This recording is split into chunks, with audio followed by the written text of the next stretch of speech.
किरण अपनी साफ सफाई पर जरा भी ध्यान नहीं देती थी और खास करके अपने बालों पर। वहाँ अपने बाल हफ्ते में एक बार भी धोना पसंद नहीं करती थी, जिसकी वजह से उसके सिर में काफ़ी जुए थे। उसकी माँ हमेशा परेशान रहती थी और कहती थी, पता नहीं मेरी बेटी की शादी होगी तो ससुराल वाले इसे कैसे रखेंगे। इसके सिर में तो इतने जुए हैं कि वहाँ ज़मीन पर गिरते हैं। अब क्या करूँ, इसे कैसे समझाऊँ। यहाँ तो मेरी जरा सी भी बात पर ध्यान नहीं देती। उसकी माँ काफ़ी ज़्यादा परेशान थी। समय बीतता चला जाता है और एक दिन उसकी माँ उसे समझाते हुए कहती है, बेटा अपना सिर धो लिया कर, तेरे रिश्ते आने लगे। तुझे पता है ससुराल वाले तुझे वहाँ ऐसे कैसे रखेंगे, तेरे सिर में इतने जुए जो रेंगते हैं।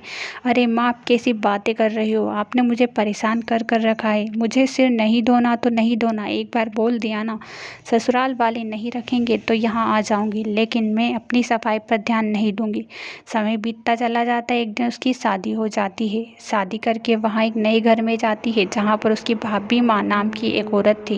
वहाँ उसे बड़े अच्छे प्यार से रखती थी। वहाँ उसे हमेशा समझाती थी कि साफ सफाई पर ध्यान देना चाहिए। उसे नहीं पता था कि किरण के सिर में काफ़ी ज़्यादा जुए हैं। किरण भी अपनी सच्चाई उसके सामने आने नहीं देना चाहती थी, इसलिए वहाँ भी उसकी बातों में हाँ मिलाती थी और कहती थी, हाँ भाभी माँ, आपकी बात बिल्कुल सही है, अपनी सफाई पर बिल्कुल ध्यान देना चाहिए। मैं भी अपनी सफाई पर ध्यान देती हूँ। भाभी माँ को अंदाजा भी नहीं था कि किरण अपनी सफाई पर ध्यान नहीं देती है। किरण किचन में जाती थी तो जगह जगह जुए रेंगते थे, जिसकी वजह से वह परेशान हो चुकी थी। अरे मेरे किचन में कितने जुए रेंग रहे हैं, मैं इनसे परेशान हो चुकी हूँ। पता नहीं है मेरे सिर में से क्यों नहीं जाते।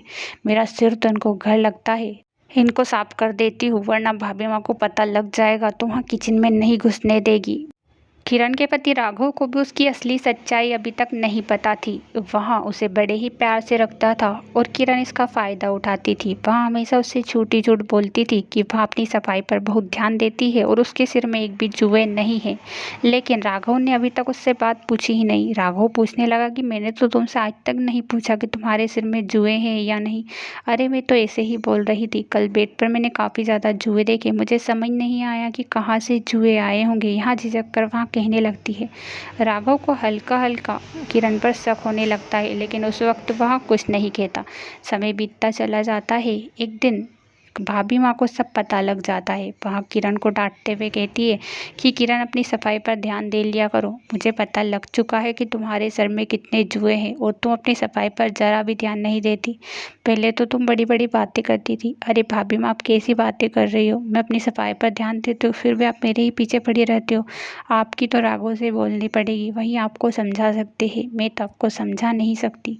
अरे तुम कैसी बातें कर रही हो, मैं तो तुम्हारे लिए ही बोल रही हूँ। तुम किचन में आओगी और जुए वहाँ पर रेंगेंगे तो अच्छा लगेगा क्या, खाने में गिरेंगे तो अच्छा रहेगा क्या। सब भाभी माँ उसे समझाती है तो किरण उसकी एक नहीं सुनती और जुबान लड़ाने लगती है, जिससे भाभी माँ कहती है, मुझे कुछ तो करना होगा, किरण की आदत को सुधारना ही होगा। इसकी आदत तो बिगड़ती ही चली जा रही है। कितने जुए हैं, घर में रेंगते हैं, अच्छा नहीं लगता। अगर कल से कोई आ जाएगा तो इसमें हमारी ही नाक कटेगी।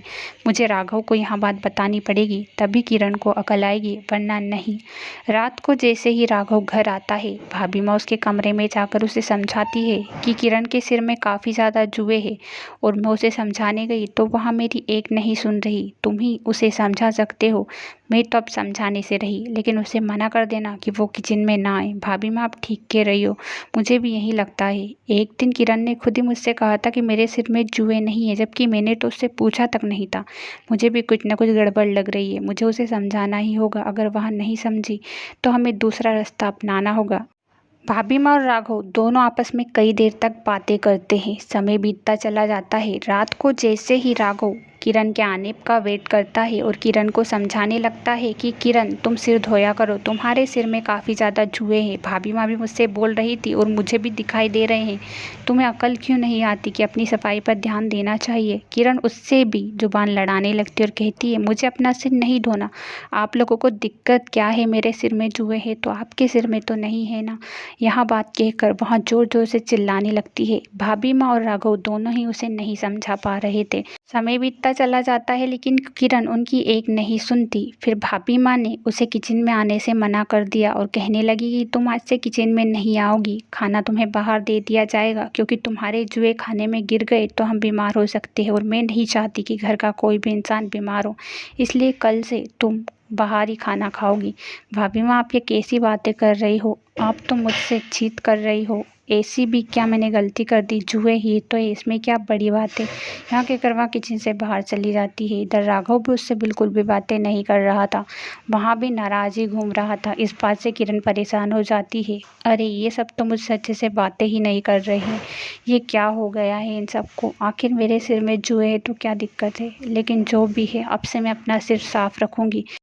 भाभी माँ और राघव दोनों ही मुझसे नाराज़ है। अब मैं अपनी सफाई पर ध्यान दूंगी, तब भी वह मुझसे बोलना शुरू करेंगे, वरना वह मुझसे दूर दूर ही रहेंगे। अब किरण अपनी सफाई पर ध्यान देने लगती है और ध्यान देते देते उसके सिर से सारे जुए खत्म हो जाते हैं। वह भाभी और राघव के पास आकर कहती है, मुझे माफ़ कर दीजिए, आप दोनों की मैंने एक भी बात नहीं सुनी, और तो और मेरी माँ ने भी मुझे बहुत समझाया था, लेकिन उनकी भी मैंने एक भी बात नहीं सुनी।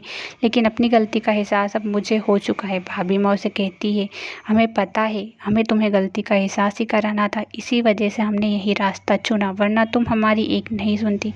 हाँ हाँ भाभी माँ, आपने बिल्कुल ठीक किया, आप एक माँ जैसी ही हो और मैं आपको आज से माँ ही मानती हूँ। मेरी माँ ने मुझे इतने अच्छे से नहीं समझाया जितना कि आपने समझा दिया है।